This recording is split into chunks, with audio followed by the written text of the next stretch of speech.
Ce matin, j'ai envie de te raconter une histoire que j'ai pas tellement racontée, qui est mon pire échec entrepreneurial, qui implique une tortue, 25 000 euros et Xavier Niel. Et tu vas voir que j'en ai tiré 5 leçons qui m'ont énormément aidé ensuite dans ma vraie aventure entrepreneuriale. Si tu me connais pas, je m'appelle Antoine BM. J'ai lancé ma première formation il y a 12 ans. Depuis, j'en ai lancé plus de 150 qui ont été suivis par plus de 40 000 élèves. Et aujourd'hui, j'aide les créateurs à percer et à durer. Mais avant ça, j'ai eu une première aventure entrepreneuriale qui s'est pas vraiment bien terminé. En fait, j'étais en école de commerce et on s'est retrouvé à avoir un cours de créativité. Déjà, ça commence mal. Je me suis retrouvé dans un groupe avec 4 mecs, un peu comme moi, qui avaient un profil un peu marketing et qui avaient envie d'entreprendre. Et on s'est bien entendu et on s'est dit à la fin de ce cours, qui consistait en fait à trouver une idée que personne n'avait jamais trouvée, qui était probablement une idée de merde, mais bon, c'était le but du cours, donc il fallait jouer le jeu. Et à la fin de ce cours, on s'est dit, si on continuait le cours dans la vraie vie, si on essayait de se retrouver à toutes les récrés, essayer de trouver une idée de business et pourquoi pas la rendre concrète. Et donc on se retrouve à toutes les récrés, on se dit quelle idée on pourrait trouver, qu'est-ce qui n'a pas encore été inventé par l'humanité, en quoi est-ce qu'on est assez génial pour trouver quelque chose qui n'a jamais été pensé par personne d'autre. Et un jour je prends le métro, et c'était l'époque où on se faisait beaucoup voler son smartphone à l'arraché dans le métro. C'était très courant. Et donc je prenais le métro et je me disais, putain, c'est chiant quand même de se faire voler son smartphone, faut faire gaffe et tout. Est-ce qu'on pourrait pas trouver une solution à ça? Est-ce que ce serait pas ça notre problème? Un problème courant que tout le monde a pu connaître. Et donc j'en parle le lendemain à mes potes. Et ils me disent, ouais, pourquoi pas, on pourrait peut-être trouver un truc avec ça. On fait un gros brainstorming et on finit par trouver une idée qui est de faire une coque iPhone qui intègre une alarme. 200 décibels, un truc c'est pas rien, qui est relié en Bluetooth à un bracelet qu'on aurait toujours au poignet, et lorsque quelqu'un dans le métro nous arrache notre téléphone et se barre en courant, ça casse la connexion Bluetooth et ça déclenche l'alarme le plus fort possible sur le téléphone, avec évidemment pour objectif que le voleur se débarrasse du téléphone et que la victime puisse la récupérer. Donc au lieu de se dire si ça n'existe pas c'est qu'il y a peut-être une raison, on est content, on est fier, on a trouvé une idée qui n'existe pas. Mais le problème c'est que on n'a pas d'argent, on est tous étudiants, on n'a pas d'argent, on n'est pas ingénieur, on ne sait pas comment créer le produit, il nous faut des fonds. Qu'est-ce qu'on fait pour trouver des fonds? On commence à regarder les banques et tout, c'est une galère. Et là, on s'aperçoit qu'il y a un grand concours de start-up, un concours de pitch qui va être organisé dans quelques mois par 3 des plus grands entrepreneurs français, Xavier Niel, patron de Free, Jacques-Antoine Granjon, patron de Vente Privée, premier site e-commerce de France, et Marc Simoncini, le fondateur de Mythique, qui a créé pas mal d'autres startups entre-temps. Et donc le concept, c'est, on se retrouve dans un grand théâtre parisien pendant une journée entière. Il y a plus de 1000 personnes qui pitchent pendant 1 minute chacun. Ensuite, ils peuvent poser des questions. Et sur ces 1000 personnes, il y en a 101 qui vont recevoir 25 000 euros. Alors je précise que c'est que des projets portés par des jeunes de moins de 25 ans, c'est un des critères. Et donc on se retrouve ce jour-là dans un grand théâtre parisien et c'est moi qui vais me retrouver sur scène pour pitcher. C'est évidemment la première fois que je me retrouve sur une scène, je suis terrorisé, je fais la queue derrière les autres mecs terrorisés qui sont en train de pitcher leur projet. Je me retrouve face à Xavier Niel, Marc Simoncini, Jacques-Antoine Granjon, 3 des plus grands entrepreneurs de France, devant un parterre de 200 personnes qui me fixent à devoir pitcher notre projet un peu étrange. Je me souviens encore de Marc Simoncini qui me challenge un petit peu avec des questions du style « Ouais, et si je vais pisser pendant la nuit, est-ce que mon alarme va pas se déclencher, etc. » Mais ça se passe bien, le courant passe bien, j'avais bien préparé mon pitch et je le sentais bien. Et en fait, quelques mois plus tard, on apprend qu'on fait partie des 100 lauréats et qu'on a gagné le concours. On va avoir 25 000 euros qu'on va pouvoir utiliser pour développer notre projet. Donc là, ce qui se passe, c'est qu'on se sent validé. On se dit, ça y est, on est des vrais entrepreneurs. On a une boîte, on a un nom, puisqu'on a appelé notre boîte Tortue Sécurité. On a de l'argent et on a la validation de grands entrepreneurs. Et donc on se dit, ça y est quoi, ça y est, c'est fait quoi, on est entrepreneur. Mais en réalité, on n'a toujours pas de produit, on n'a toujours pas de clients, on n'a rien à part une idée. Donc on va quand même aller un peu plus loin, on va trouver un gars qui est en école d'ingénieur qui va pouvoir nous aider à concevoir le produit, on va faire des maquettes,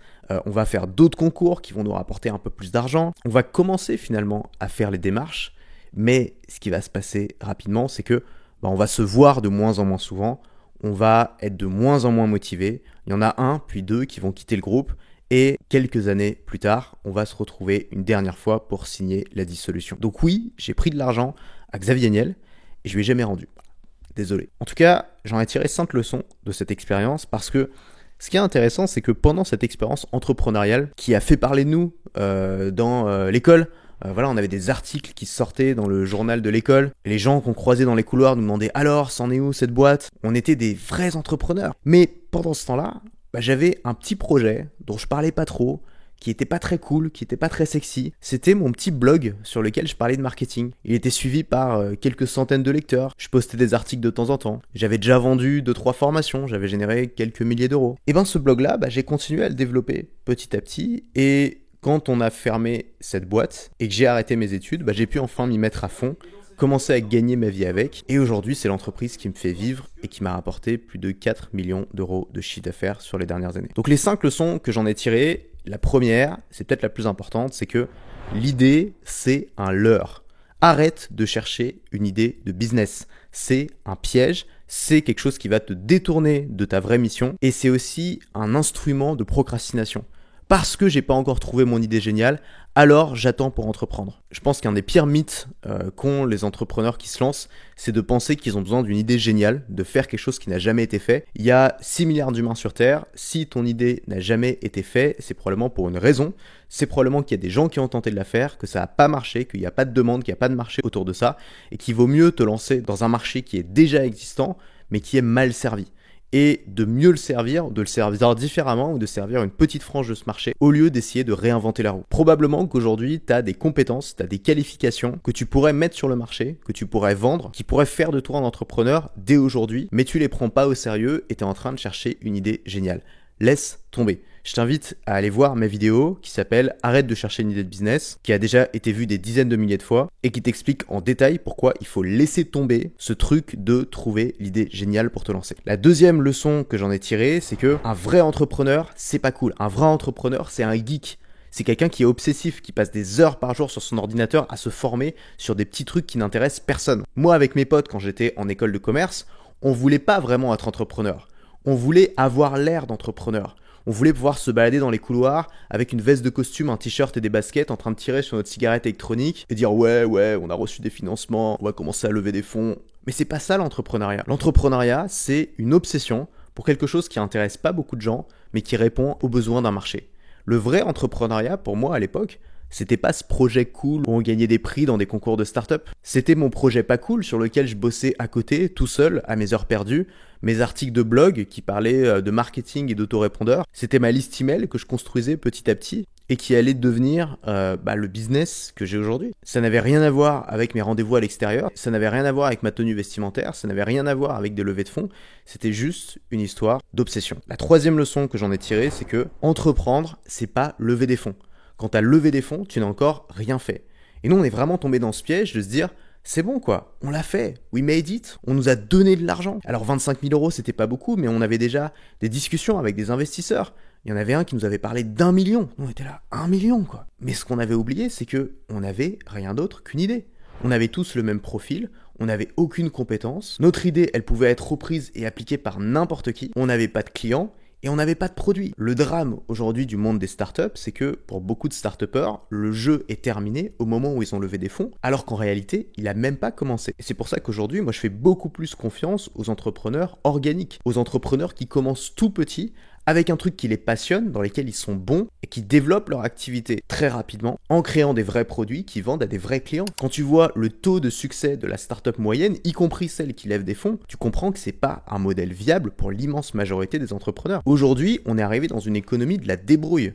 C'est plus la peine de lever des fonds pour 95% des projets entrepreneuriaux. Tu veux pas monter une société de barrage. Aujourd'hui, on peut créer sa boîte en vendant directement ses compétences sur Internet. Tu sais faire du montage vidéo, tu vends des prestations de montage, puis tu crées ton agence de montage, t'embauches, etc. Et petit à petit, tu construis ton activité comme ça. T'es passionné par la nutrition, tu commences à faire des vidéos sur Instagram en parlant de nutrition, puis tu vends du coaching en one-to-one, puis tu vends des formations, puis tu sors un bouquin, et c'est comme ça que tu montes un empire. En fait, t'as pas besoin d'attendre la permission ou la validation de qui que ce soit. C'est toi qui construis ton truc grâce aux technologies que tu as aujourd'hui et qui te permettent de diffuser tes connaissances et tes produits au plus grand nombre pour quasiment rien du tout. Quatrième leçon, ne t'associe pas avec des clones.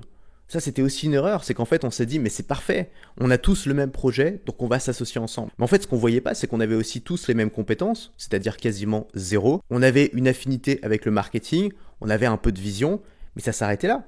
Aucun de nous n'était capable de dire comment notre produit allait fonctionner techniquement. Déjà, on n'a pas besoin d'être 5 pour monter une putain de boîte. Et ensuite, tu regardes les meilleurs duos de l'histoire, c'est généralement 2 profils qui sont parfaitement complémentaires. Steve Jobs aurait eu beaucoup de mal à créer Apple s'il n'avait pas eu quelqu'un avec lui comme un Steve Wozniak qui savait comment fonctionnait un ordinateur, et Steve Wozniak n'aurait certainement pas réussi à créer l'Apple qu'on connaît aujourd'hui s'il n'avait pas eu un génie marketing avec une vision qui était Steve Jobs. Donc si j'avais vraiment cru en ce produit et que j'avais voulu vraiment le mener à terme, au lieu d'enchaîner les concours de pitch et de nous faire des petits meetings dans les locaux de mon école de commerce pour designer le logo ou trouver des slogans, la première chose que j'aurais fait serait été de trouver un génie de la technique qui croit au produit et qui sait comment le produire et qui me faire un prototype de ses mains en moins d'un mois. On n'a jamais eu de prototype pour notre produit. On n'a jamais pu montrer notre produit à qui que ce soit parce qu'on n'avait rien d'autre que des putains de PowerPoint. Un PowerPoint, c'est pas un produit. Et on en arrive au 5e concept qui est assume ton rôle de chef. Quand tu crées une boîte, il doit toujours y avoir un chef. Et nous, notre problème, c'est qu'on était 5 dans la boîte, il n'y avait pas de chef, et donc personne prenait ses responsabilités. Il y en avait un qui était un peu plus ambitieux, qui croyait un peu plus au projet, qui nous poussait un petit peu, qui organisait les rendez-vous. Mais ça allait pas finalement beaucoup plus loin. Chacun espérait que les autres allaient faire le gros du travail. Et une boîte qui fonctionne comme ça ne peut pas marcher. C'est pour ça que, même si on donne énormément de conseils aux entrepreneurs de s'associer, de pas démarrer tout seul, je sais pas si c'est la solution à tout. Moi, je me suis jamais associé dans ma boîte principale, BM Prod. Je pense que je m'associerai jamais parce que c'est ma marque, parce que c'est mon bébé. Et c'est le fait d'être seul à l'intérieur qui me donne la motivation, l'énergie et surtout le sens de la responsabilité de me lever chaque jour, de faire mes vidéos, de faire mes formations et de continuer à avancer. Là, j'ai un ami qui est créateur de contenu, qui a un média en ligne, qui est associé avec une personne avec qui ça se passe extrêmement mal. Ça asphyxie la boîte et lui, il a qu'une envie, c'est de se barrer du truc. C'est de refiler la patate chaude à quelqu'un d'autre. Alors évidemment, c'est juste un exemple et je connais aussi d'autres entrepreneurs qui sont associés et avec qui ça fonctionne très bien. Je pense que c'est une question de personnalité. Et d'ailleurs, moi-même, j'ai un associé dans ma deuxième boîte qui s'appelle La Forge, dans laquelle on accompagne des entrepreneurs. Mon associé, c'est Félix, c'est quelqu'un que je connais très bien et qui est parfaitement complémentaire avec moi. Mais le plus gros de mon attention et de mon énergie, je mettrai toujours sur BM Prod, sur ma boîte où je crée mes contenus, mes formations, parce que c'est mon bébé et parce que je suis le seul responsable. Donc soit tu t'associes pas, soit tu t'associes, mais il faut qu'il y ait un chef qui soit très clair et qui sache prendre les responsabilités dans la boîte. Tu sais, on dit toujours que les échecs sont pas vraiment des échecs parce qu'on apprend. Ça, c'est vraiment le cas. J'ai appris beaucoup de cet échec et pour moi, ça a été vraiment flagrant parce que en même temps, j'ai vécu ce que c'était une entreprise pour l'image, pour la coolitude qui n'allait mener à rien et une vraie entreprise, c'est-à-dire une entreprise que tu fais par obsession, que tu fais par passion, dans lequel tu es bon, dans lequel tu as des talents naturels et qui se développe en organique. J'ai vécu les deux en même temps. Et donc j'ai vraiment vu le contraste entre les deux et ça m'évite aujourd'hui d'avoir des rêves de grandeur que je pourrais pas assumer derrière. Je connais trop de gens qui sont vraiment talentueux dans ce qu'ils font mais qui ont toujours un rêve dans un coin de la tête de se dire mais un jour je créerai une start-up et je ferai une app ou alors je ferai un produit physique et enfin mes parents pourront être fiers de moi. Mais c'est quoi ton avantage compétitif pour créer une app ou un produit physique? Parfois c'est des gens qui savent même pas coder ou qui ont aucune compétence en ingénierie. Assume ce dans quoi tu es bon et construis autour de ça. Si tu es un codeur hors pair, évidemment ce que tu dois créer c'est du logiciel ou une app. Si tu es quelqu'un qui a une vision, qui est bon en marketing, qui sait bien expliquer les choses, probablement que tu entres plus dans la catégorie créateur de contenu. Et en tant que créateur de contenu ou que formateur en ligne, tu peux avoir un impact qui est colossal. Un mec comme Tony Robbins a eu infiniment plus d'impact sur le monde que un mec sur 1 million qui a créé un petit jeu vidéo casual sur iPhone, qui a eu sa petite heure de gloire et qui a été oublié par tout le monde. Donc aujourd'hui, t'as pas besoin de trouver une idée de business. Tu sais déjà probablement ce que tu dois faire. Tu connais déjà probablement tes avantages naturels, tes talents. Et au fond de toi, t'as peut-être pas tant de doutes que ça. Donc moi, ce que je t'encourage à faire, c'est d'arrêter de chercher, d'arrêter d'avoir des rêves de grandeur qui vont séduire les autres, mais qui te séduisent pas vraiment, de faire ce qui n'est pas cool, mais ce dans quoi tu es bon, ce que tu sais faire, ce que tu aimes faire, et ce qui a une chance de vraiment réussir pour toi. C'est ça qui va faire de toi un entrepreneur, qui va t'apporter la joie de pouvoir te lever le matin tout en sachant que tu vas travailler sur ce que t'aimes. Moi, ça m'arrive, genre ce matin, je me suis réveillé à 7h, les yeux grands ouverts, à fond, parce que j'avais hâte de faire ma vidéo du jour. C'est incroyable. Combien de personnes se lèvent le matin en ayant hâte d'aller au travail? C'est un luxe immense. Avoir la liberté de tes horaires, de pouvoir t'organiser comme tu veux. Aujourd'hui, moi, je travaille que le matin parce que je me suis organisé pour ça. Et je me vois pas revenir en arrière. Le luxe de pouvoir partir en voyage, de pouvoir vivre où tu veux. Là, je prévois de faire un tour du monde à partir de septembre, de partir 6 mois à 1 an et de continuer à bosser évidemment à distance parce que j'ai créé une entreprise qui me permet de le faire. Tout ça, c'est des choses que tu peux avoir quand tu crées un business sur mesure par rapport à tes talents et à tes besoins. C'est ce modèle que je te propose et que je t'enseigne dans mes vidéos. Dis-moi en commentaire si tu as eu une mauvaise expérience d'entrepreneuriat comme la mienne. Abonne-toi à la chaîne si c'est pas encore fait. Laisse un like si cette vidéo t'a plu et nous on se retrouve demain.